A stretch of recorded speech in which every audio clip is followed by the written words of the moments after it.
Yeah, you can see that's somebody with a fixed mindset too, right? As you are progressing, you've started, maybe you are learning a skill or something, right? You are learning a skill, and you got to a point, you just be like, is it only me? Why is this world so wicked? Like, why is everything so hard in this life like this? Omo, I'm not sure me I can continue. Eh, I'm not sure me I can continue. This school self na scam. That's the popular thing that people say now. School na scam, school na scam. You know, those people they fall into this category. They begin to say, oh, at the end of the day, self, all these things that we are reading, go and read your book, go and do this thing, self. Who invented this GPA, self? They want to kill us. They want to, they shall make up a lot of excuses and they will just remain there. All right? They will face, that obstacle, the obstacles, they are school has come, everything is in, so they will give in and then they will remain like that. But somebody with a growth mindset, you see, all the challenges like the financial challenge, everything, peer pressure, and all of that, it will come, right? But what do? They would just be patient with themselves. They will soak everything in. They will seek for advice. They will look at, what can I do? Then they'll get to a friction point. Now, let me now explain what friction point is. Friction point, I define here that this is where your internal resistance, such as your fear, your doubts, what people say, and all of that, when it outweighs your motivation, right? Because all of us, we have inner motivations, right? Sometimes we have something that keeps us going, right? But when you have a lot of fear, you have a lot of doubts and all of that, overweighing your motivation, then you start to get to a point that you feel down. Sometimes that is that time that you feel depressed, like there's nothing you can do again. There's nothing you can do again. You are not seeing any way forward and all of that. But they pick it up. And let me tell you, as students, right? In one way or the other, we will pass through this stage. I know we must have passed through it, and if you have not passed through this stage, just know that in one way or the other, it's not a cause, but there will be some times like that you will have to, meet some challenges that really test your stand. That will really test your faith. I don't want. Let me just use the word faith. I want to test how strong you are. I will test your stamina and all of that. But you need to keep your ground. You need to be very, very open. You need to be very, very open. So then what they do, they pick it up and then they find alternatives and then they keep growing. That is how life is. And even let me tell you, life is not stopping. So what is stopping you? Why are you stopping? Why are you just giving up? Why are you giving up? Yeah, the fact that the CGPA you're having now is not what you plan to have, right? And you're not saying like, what? That CGPA said, let me give them here, let me just give them. I cannot keep myself, No, that's not a winning mindset. That's not somebody that wants to grow. That's not somebody that wants to grow.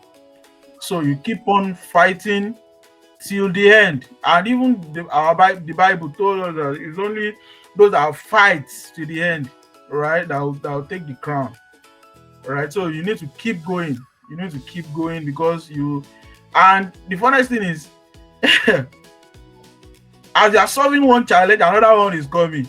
So I'm not here to scare you, but just to, and this is just an introduction, right? So it's just for you to, open your mind, be open, right? Open your mind that all these things will come, and then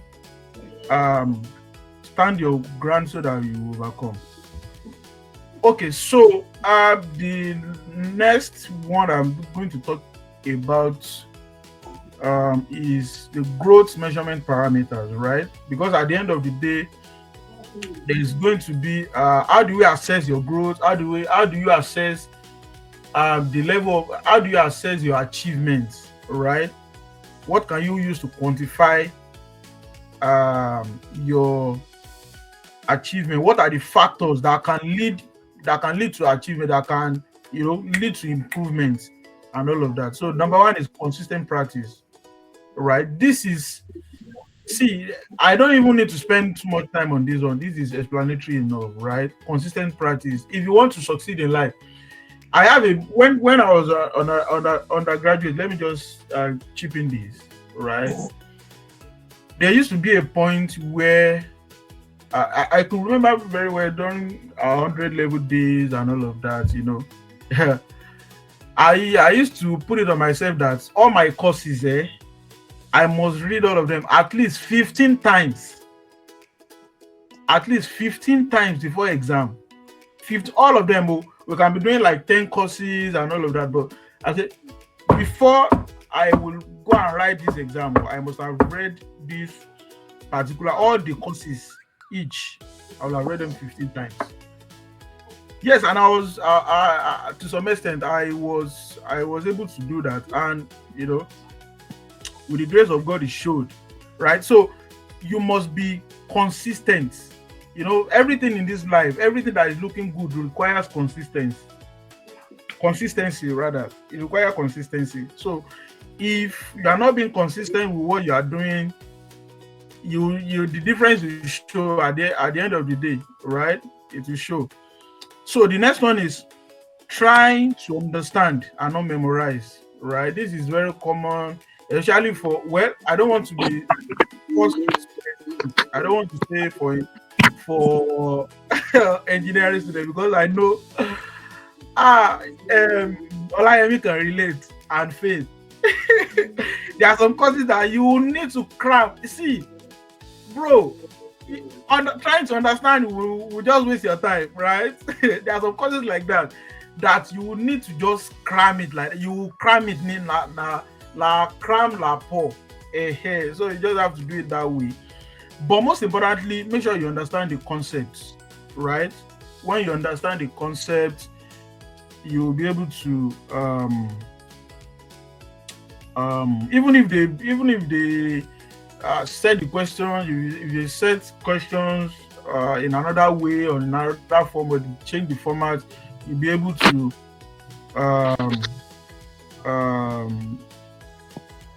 do well. You'll be able to get the whole thing. So then the last one is ask questions when you are stuck. You are not a robot. That's the difference between a human and a robot, right? Ask questions. Ask questions.